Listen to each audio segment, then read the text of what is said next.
Sejam bem-vindos ao canal. O objetivo do vídeo de hoje é para mostrar o gestor de recursos humanos como usar a nova lei de trabalho em Moçambique para criar cláusulas de teletrabalho que protejam a empresa assim como o trabalhador. Isto chama-se home office ou trabalhar a partir de casa. E sem o contrato, isso é igual a andar de motorizada sem capacete. A Lei 13/2023 diz: teletrabalho só vale com acordo específico. Se não tem, o juiz aplica a regra de trabalho presencial. O que a lei em Moçambique exige no teletrabalho? São 3 coisas que devem constar no contrato de trabalho. Em primeiro lugar, duração do regime. Segundo, horário ou forma de controle. Terceiro, responsabilidade por equipamentos e custo. O que a lei pede? Acordo por escrito, definição das despesas, o horário. A cláusula 1 é equipamento e custos. A lei diz que o empregador fornece ou paga laptop, internet. Em segundo lugar, o horário e controle.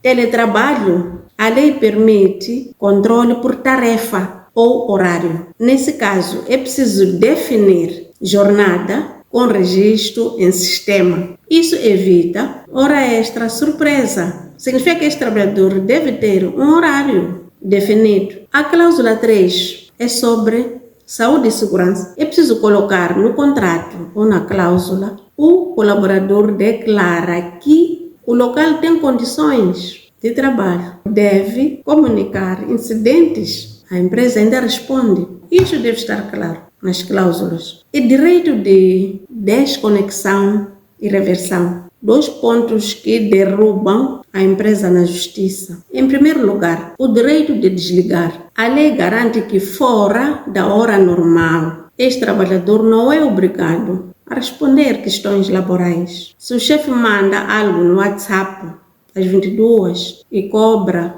isto vira hora extra. E a lei também permite ao trabalhador voltar ao presencial no prazo de 30 dias. Isso deve ser colocado no contrato. Senão, fica como funcionário remoto para sempre. E os erros mais comuns em Moçambique. O número 1, usar o mesmo contrato do presencial e só mandar para casa. Isso é inválido. Tem que ter uma agenda específica. Exemplo, pagar subsídios de transporte para quem trabalha em casa. A inspeção de trabalho já multou uma empresa por isso. Se não desloca, não recebe. O terceiro erro, não definir como medir produtividade. Sem meta clara, não consegue aplicar sanção disciplinar. O teletrabalho vira férias pagas. E como proceder para aprovar este tipo de trabalho? Primeiro, mapeie as funções elegíveis. Nem toda a vaga pode ser remota ou o trabalhador pode